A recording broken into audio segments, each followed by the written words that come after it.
This would be our typical agenda. From 3 to 3:40, we'll be doing announcements, calls to action, stuff that involves the whole larger group. From 3:45 to 4:45, we'll go into breakout groups for folks who are new here. That means you'll have about an hour to meet in smaller groups with people who are super interested in same issue as you, whether it's environmental or Russia or elections or healthcare or whatever. And then we'll get back together again about 10 minutes before 5 to kind of wrap things up and take a look at next steps. Does anybody have questions about the agenda? Okay, that sounds good. So, you know what, we'll skip this part because I forgot to bring the scratch paper. But I did want to let you know that we have actually been talking for a while, especially in the communications team, about coming up with some sort of Facebook ad, social media ad we can produce that we can put out there and boost up on Facebook to maybe get more people involved and participate. And one thing that I wanted to do was actually get quotations from folks here on like, what is it specifically that keeps you coming back to these meetings? Being able to share that like on a Facebook ad, I think would probably be really persuasive to other people. So if you have a piece of paper handy, feel free to go ahead and write it down. Just stick it in the donation bucket. You can put your name, hometown on it if you want. If you don't have paper on you, feel free to ignore this and we'll come back to it next week. If you've already got something in mind that you think might be nice to write down, then raise your hand and Brenda would be glad to bring you some paper or somebody else. Okay? Or we'll pass it around. We'll just pass it around. And feel free to do that while we're doing the announcements. That's kind of what I was figuring. Think about it, and if something comes to you during announcements time, feel free to write it down. Or you can email me. That's fine. Email it to me, whatever. Jonathan@indivisible.org. Otherwise, how many of you were out in Everett this week? Unwelcoming Mr. Ryan. Thank you. Big thanks to Nicole, who I think helped pull that together. And who else was like the lead in that? And Louis did too. Thank you so much for organizing that, and thank you for everyone who took the time to go out there and show them that, yeah, we're not really that crazy about corporate tax cuts. It was a good collaboration with Not One Penny, Not a Fair Ticket. Oh, really? Oh, Louis said it was a good collaboration with Not One Penny. And who is that? I don't even know who that is. Tax March. Ah, okay, excellent. Well, nice job. Yes, the more we can connect and network with other groups, the better. So, yeah, that's a great thing. Well worth acknowledging and celebrating.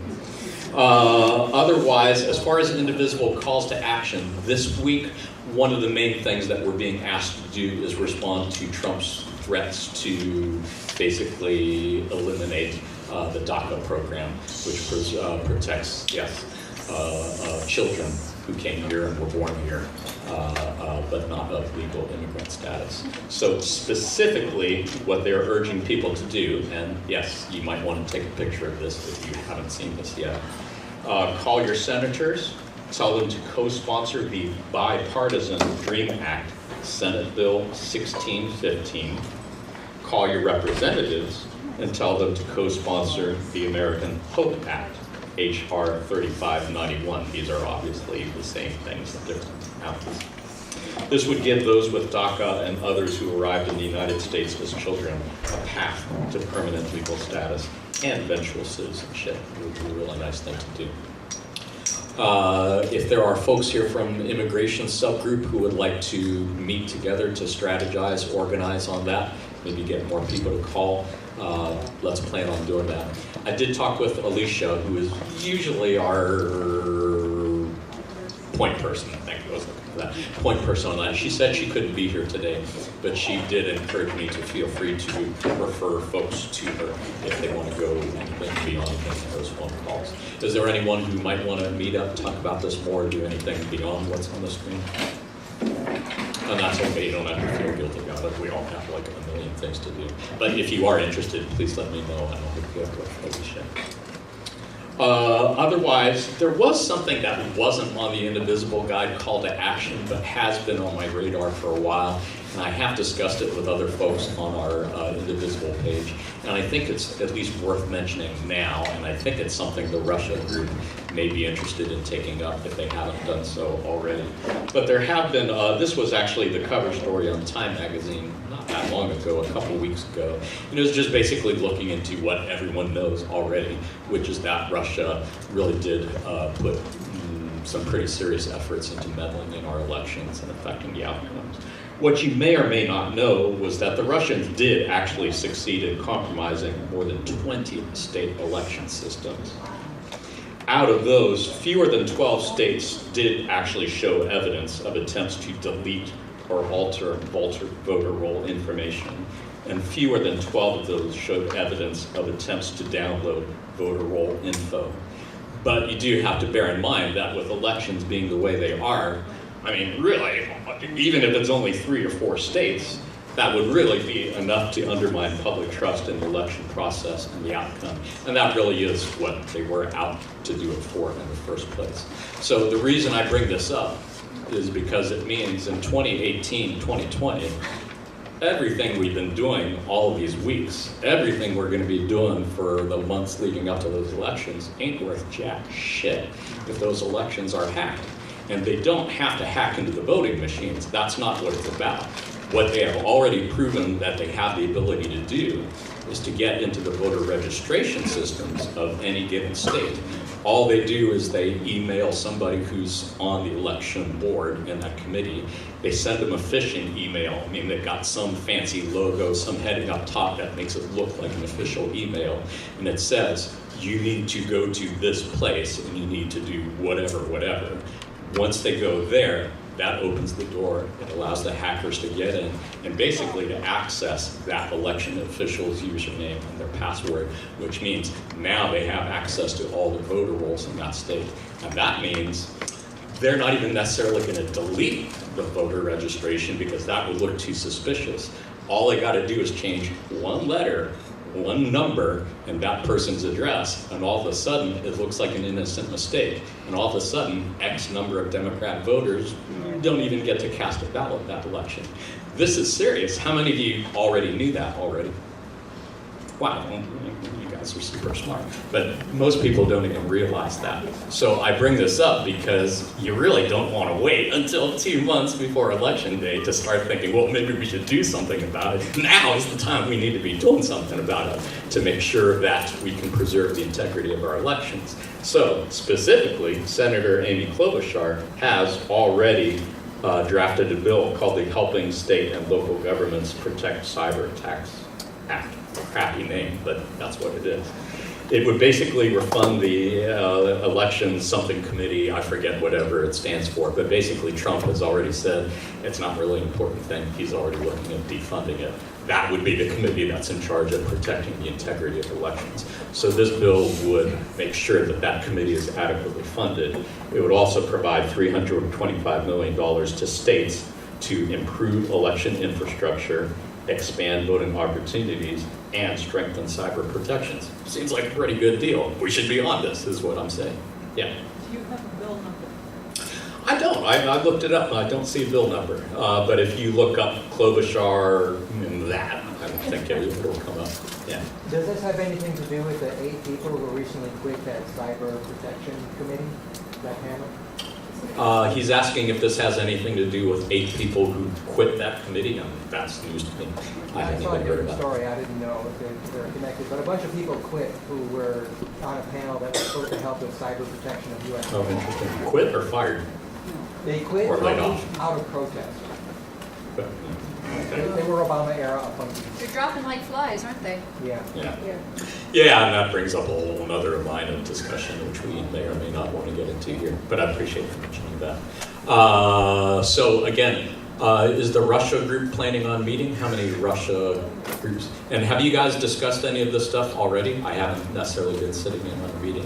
If you haven't, I would encourage you to do it, because I know John is well up on this stuff. I know he's well aware of it, and he knows a lot more than I do. And if you agree with me that this is something we should be taking action on now as opposed to a year from now, I would encourage you to do that. Yes? That's the Senate bill. Senate Bill 1510.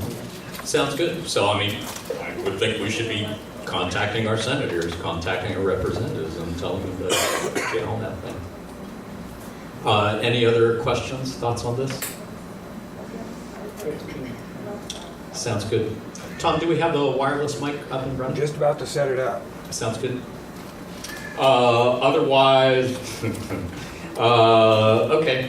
I did also want to mention that there was an interesting learning experience these last couple days on our Facebook group page. How many of you guys follow our Facebook group page much? Post, read, comments. Okay. So I'm putting this out there for the good of the whole to acknowledge that I made a major mistake yesterday in posting a story from Observer.com, basically saying that a federal court admitted that the DNC, Debbie Wasserman Schultz, rigged the primaries against Sanders. There was a quote I put there that was very misleading that basically implied that the court ruled that, yes, the DNC did in fact do that, and that is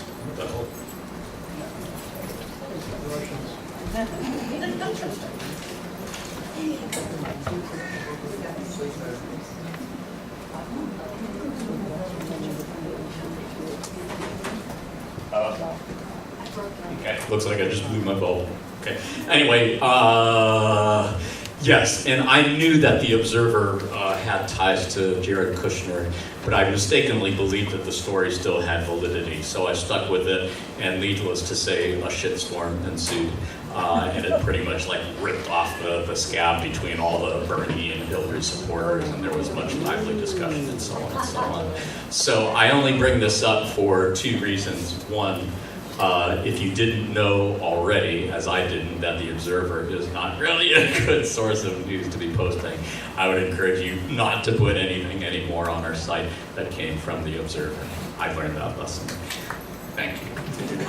Second of all, yeah, again, I think once we realized and we got past the problem with the Observer, I think most people did agree and acknowledge that it's still important to have the discussion. And I know a lot of people really don't like conflict, and they really don't want to rehash and relitigate the whole Bernie versus Hillary thing again.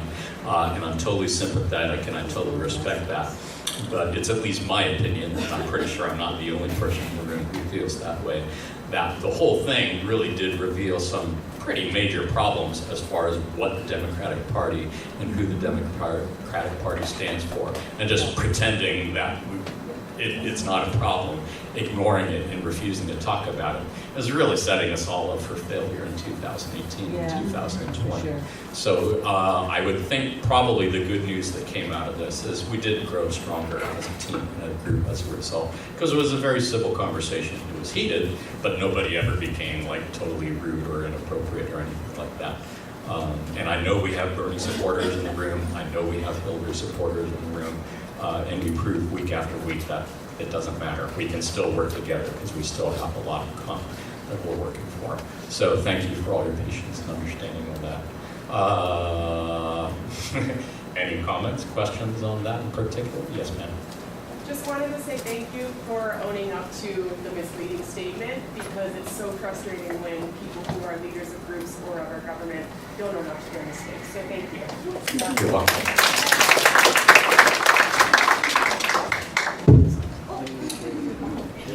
Yeah, I felt it was important to model that, and I hope that everyone can be willing to admit when they're wrong or be willing to change their position when provided sufficient evidence. And thank you for the thank you. Any other questions, comments on anything so far? Because I think we're going to move ahead in the agenda from here. Otherwise, yes, sir. Along the same line, we always have to be alert to other people trying to be divisive. There is a nice article on Bill Moyer's site that points out there are somewhere in the neighborhood of 600 Twitter accounts that have been identified as tied to the Russians that have come up since the Charlottesville thing, and they are all just simply aimed at being divisive among all of us. Good point. Don't fall for it. Yeah, and I totally fell for the Observer thing. So again, I share this as a cautionary tale to anyone else who, like me, wasn't aware.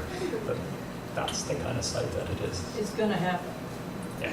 We just have to correct Agreed. But that's why we do this. The more we can share and educate each other and learn from each other, the better. And I appreciate people who corrected me in a kind and respectful way and were not dickish about it. Yeah. Otherwise, Brenda, did you have anything you wanted to talk about as far as the other August recess stuff that you've been working on? Me? Oh, I'm sorry, I meant Nicole. Oh. But Brenda, if you have something else that you'd like to. Hey, welcome back, Brenda and Lewis from down under. Mike, do you have anything you want to share? Australia was awesome. And I have a $350 prescription that I got there out of pocket for $40. All right. So if you can't see the difference between single payer and what we're going through, it's just shocking. But that's it for right now until I do the financial report. Sounds good, thank you. And Nicole? So we were going to be doing our farmers market outreach today, but resources got diverted to the Trump chicken. So farmers market is happening Sunday, which is the day we're not doing our meeting. So if anybody wants to come do the farmers market, we're planning that today. There's also a rally at Adam Smith's office. It's not hosted by us, but the details will be coming out. It's on Thursday. All right, thank you. Yes, and I know the healthcare group has been active in making connections with other Indivisible groups in Eastern Washington, including Walla Walla, Tri-Cities. Where else? Spokane. Spokane. Oh, we did make contact with Spokane? Oh, good, okay. Because yes, we are trying to make sure that we send people to their senators, reps' offices there and let them know that it's not just Blue Seattle that wants Medicare for all. This has support all across the state on both sides. So that group is active and doing amazing work. Yes, ma'am. The Indivisible call for action during August recess was to do canvassing, and instead of going out and knocking on doors, what we're doing is doing static canvassing. So we're going to have a table at the farmers market and let everybody come to us. Where? Ballard. It's going to be Ballard on Sunday. Right. Primary mission is voter registration. Secondary mission is getting people engaged with the single payer. Right. Is this still the Vernon Park site? Vernon Park. Yes. Yeah. Vernon Park. Ballard is probably the best farmer's market to do that. Yeah. Huge traffic and mainly supporters. Any other questions, comments on anything else? We're actually doing pretty good. The agenda is actually pretty light today, so it is 3:20. If anybody has another announcement they'd like to make about anything for the good of the order, come on up, line up at the bottom of the stairs, and just take the mic when you're ready. Let's keep the wireless one for audience questions. And if we want to go into breakout groups early and finish early, I would be fine with that.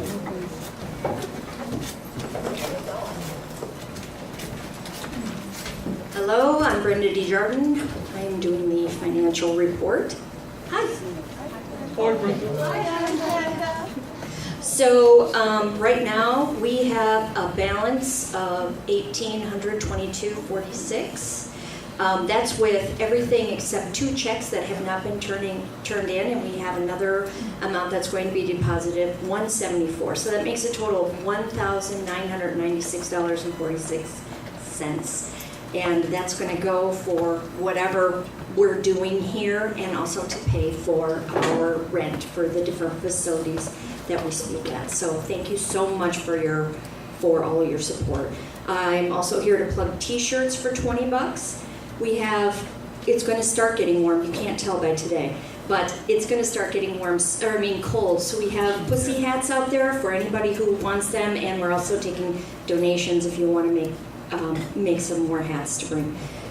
Please hand out these pens. Leave them everywhere so that we can draw people in and let them know we're here for them. And I also have these pink handkerchiefs. If somebody wants to bring them to wear on their heads for the different things that we're doing to represent the pussy hats, that would be great. Come up and get one. Any questions? All right, thank you.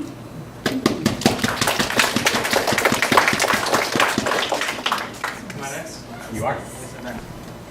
Hi, I'm Jeff Eisenberg. Can you hear me? You can pick up the mic if you want to take it off the stand. I'll just Right up talk into the microphone like that. That works great. I'm Jeff Eisenberg. I'm working with the Economic Opportunity Institute to organize for an income tax in the city of Shoreline. The Republicans are working right now nationally to get changes to the tax code, which we already know how that's going for most of us. And it starts here. The major change with Seattle's challenge to the existing tax structure in Washington State, which is the most progressive in the nation, needs our support in the city of Shoreline, in Port Townsend, in Bellingham, in Spokane. The more cities that sign on to replicate Seattle's efforts, the stronger this is going to be. It speaks loudly to the Supreme Court when it comes to a challenge. And we're looking to head off the opposition's push for a statewide initiative to ban municipal income taxes should we prevail at the Supreme Court. So their dirty tricks aren't done. We need to be working on this. We now have 3 votes on the Shoreline City Council. We're needing one more. So I urge everyone here to show up, speak for 30 seconds. Just say, how about an income tax for Shoreline? This would be good. Doesn't need to be anything more sophisticated than that. If you want more information, I've got that for you. If you're interested in helping out by showing up or writing a letter to the City Council, I would love to get your email. I've got a little notebook. Talk to me, please. Yes, Kathy? When does the city council? Thank you. City Council meets every Monday. Well, not for the next 2. So the next meeting is on September 11th, 7 p.m. They have an open microphone to hear from constituents and residents. 3-minute limit. All right. Do you need to live in Shoreline, or the surrounding cities good to show up and speak at the council also? They need to know where you're coming from, where you live. But otherwise, no, you don't need to be a resident. You can speak to the larger issue. Any other questions? Yes? How do we find more info on Facebook? Boost for Shoreline is the name of the Facebook page. Boost for Shoreline. Thank you. Boost for Shoreline, yes. Anybody else? Yes? So maybe you could put a link for the Boost for Shoreline on the Indivisible site? I will do that. You had some talking points too, so is there a link for that? Boost for Shoreline has that, Oh, I think. I'll make sure about that. Any other questions? She's asking about the talking points, a whole list of information and things that you can bring up. Thank you.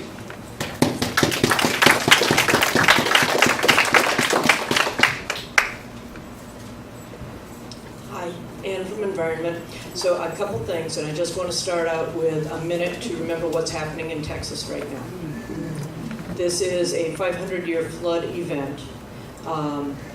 People could not evacuate because they didn't have the financial resources to do it, which is obviously a planning issue. FEMA would be well advised to get people out before rather than hope that somebody can help during. This event is still ongoing. Predictions are for more than 2 feet of rain in Houston, possibly 3 feet of rain falling in the course of a few days in Houston. It's absolutely amazing. As a geologist, you know, extinction events are something that we just study. As a geologist in this day and age, watching this stuff happening month by month, day by day, worldwide, is really horrifying. So a moment to think about the human souls and all of the Earth's creatures that are being affected by this particular event. But also, the reason I'm here and the reason I'm pushing for the environment issues here is because this is a crisis.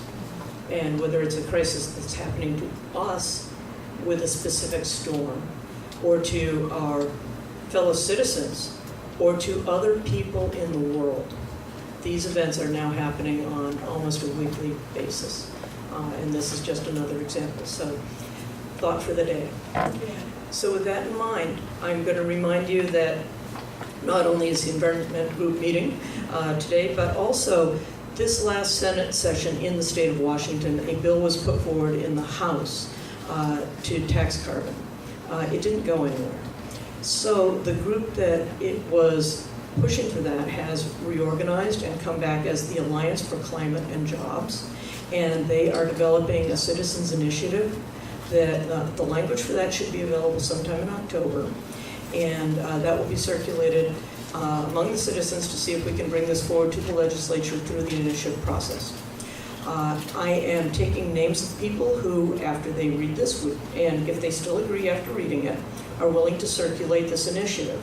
If you're interested in helping with this, please track me down. I'd love to get your name, get you set up. Again, this is not you're not signing in blood, you're not giving away your firstborn. You're reserving the right to read the initiative and not circulate it if you disagree with it. But since the initiative process is pretty fast and takes a lot of work, we're just trying to organize in advance, get the names of people who are willing to at least look at it, and if they agree, circulate the petition. So, thank you.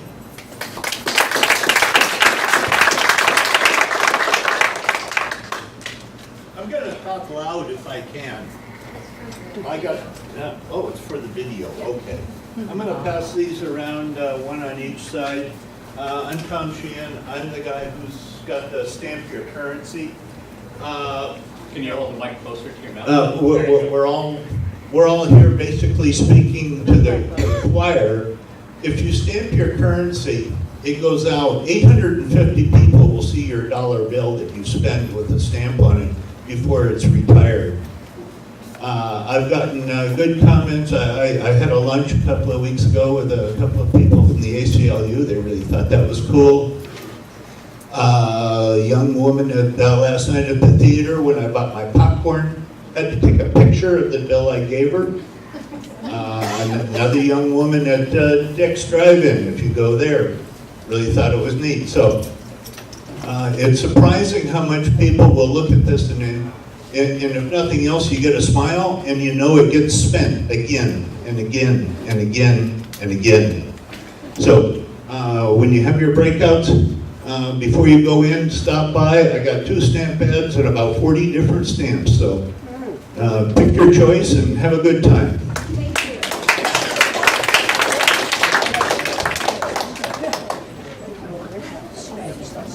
Relatively quick announcement. In healthcare today, which is the room just past the double doors there on the right, it looks like it's not a room, but it's a secret room in there. We're having the excerpts of the movie Fix It, which is about why business and people really need single payer in this country. And just to let you know, the current GOP strategy for getting rid of the ACA is just to let it die with defunding and that kind of thing. So we'll be talking about that and our exciting statewide initiative to get the info out and get our senators wrapped. Thank you.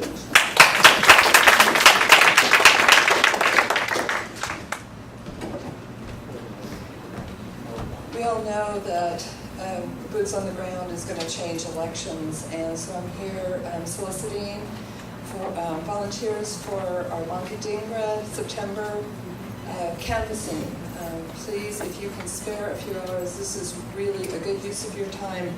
We're going to be going out at 10 a.m. on Saturday, the 16th of September, and a couple of hours of canvassing after the training, and we'll get together afterwards. So it's fun, it's rewarding, and it's really, really going to make a difference. I mean, we just have to get the Senate flipped this year so we can get something done in the state legislature.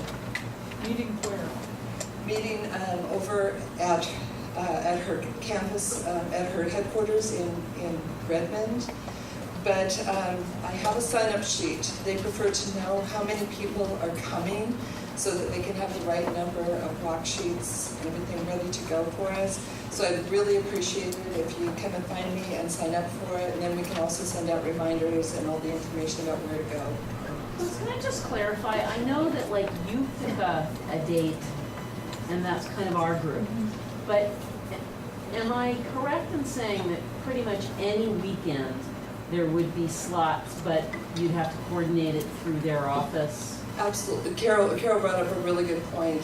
We set these dates to bring awareness and to try to get people to come out with us, but they welcome volunteers anytime. So if our schedule doesn't work for you, you can call them, you can drop in, and they will give you a walk sheet. So thank you, Carol. That's a really good point. Make that yet, so. And did you say you do send reminders to people? Yes, we have the email addresses, and the campaign also, we give them the phone numbers, and they make phone calls for us to remind people. So, we're gathering some information now. We may do more than one in October, depending on what their needs are. There may be some phone banking if we get out the vote at the last minute. But you know, this is just sort of our attempt to at least bring awareness and get as many people involved as we can. So I'd really, really appreciate if you come and find me and sign up for the September 16th. Thank you.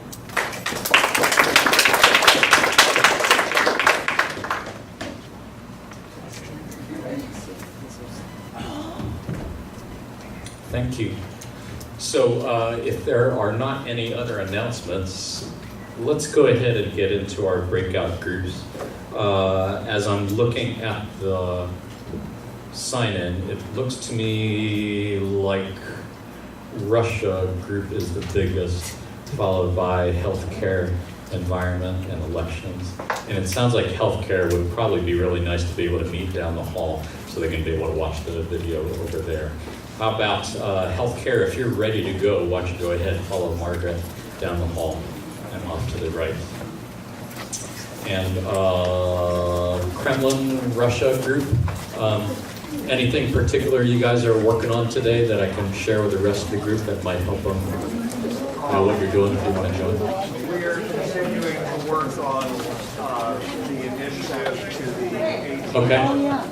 So continuing to work on the initiatives that you were doing last week. Sounds good. Why don't you guys go ahead to the side room over there. So Kremlin Connection, Russia group over there in the adjoining room.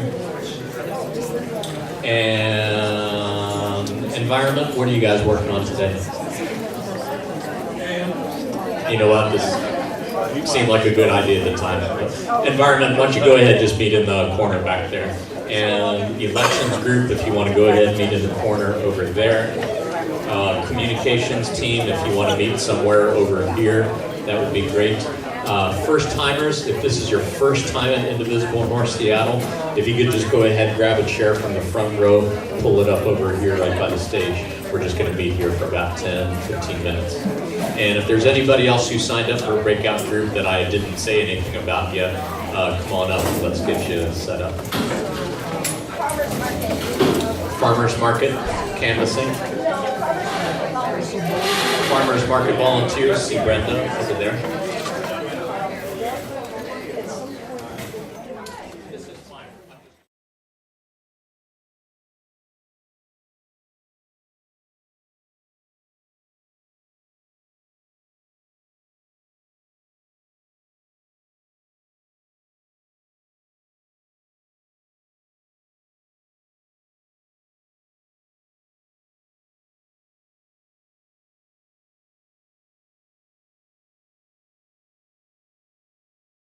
Okay. Mic check. Mic check. Okay. I raise my hand and say mic check. You raise your hand and say mic check. And then after the third time, it's quiet. That's how we do it. Mic check. Awesome. Thank you so much. You guys did it so much better than my ninth graders. We're going to go ahead and start the report backs. Again, if you're doing the report backs, please keep it brief. Just keep it to the point. what's the specific action you're doing? What specifically are you asking people to do? And we'll move on to the next person, and we'll be out of here in time to enjoy the sun. Okay, cool.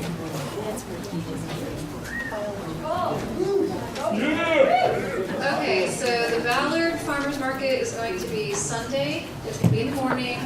We're looking at 9 a.m. I will have all of the details sent out in the email, which will either be tomorrow, probably tomorrow, because realistically tomorrow. We're going to need people, so show up, support Indivisible. The communications group is looking at starting a blog. So we're looking for 3 to 4 people to just write about what your subgroup is doing. Doesn't have to be anything fancy. You don't need any website experience. All you need to do is just be able to write an email. So that's going to be happening. That's also going to be in the email that's going out tonight, tomorrow. I think that's all I have.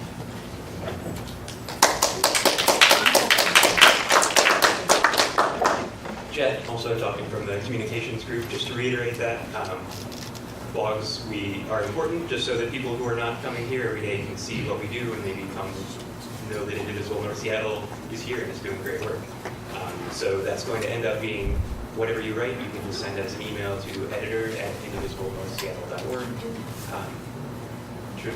We'll take care of formatting and getting on the site and everything, and the email address will be in the email summary of this, as Nicole said. And photos.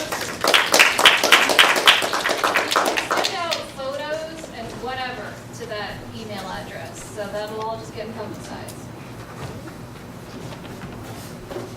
Hi everyone, I'm Carly from the Environment Group. Today we discussed several things. I'll try and keep it short though.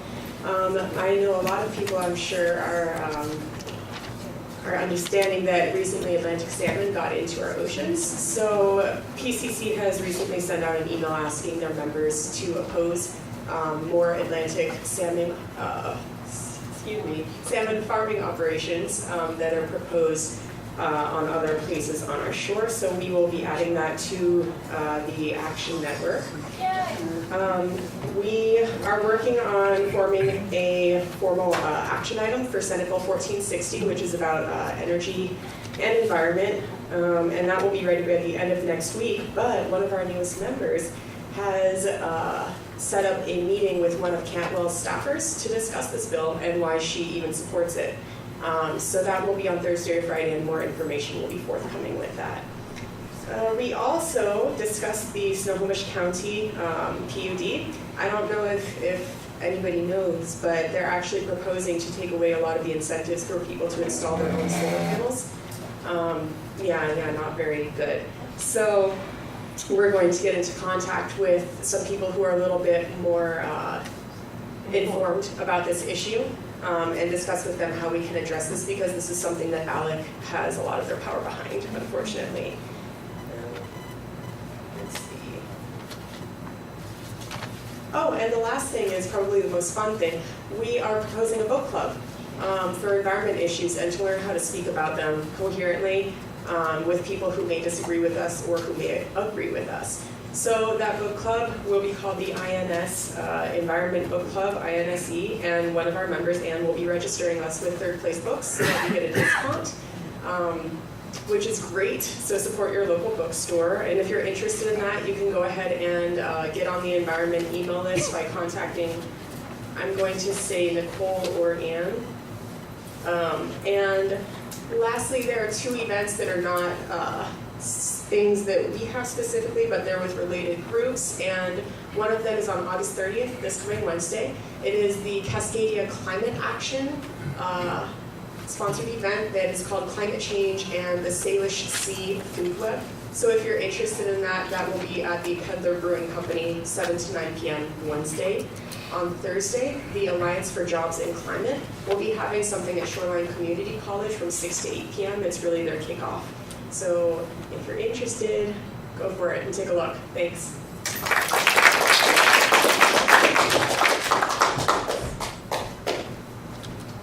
Thank you, Carly. Thank you, everyone. Does anyone else have any last announcements for the good of the order wanted to share? Well, thank you, everyone, for your awesome work. I always leave these meetings feeling energized and inspired. Expired? Expired. My shelf life is, my warranty expired. You guys, you're my heroes. Thank you so much for all the amazing work you do. Have an awesome week. We're not meeting Labor Day weekend, so we'll see you 2 Sundays. All right, go for which one?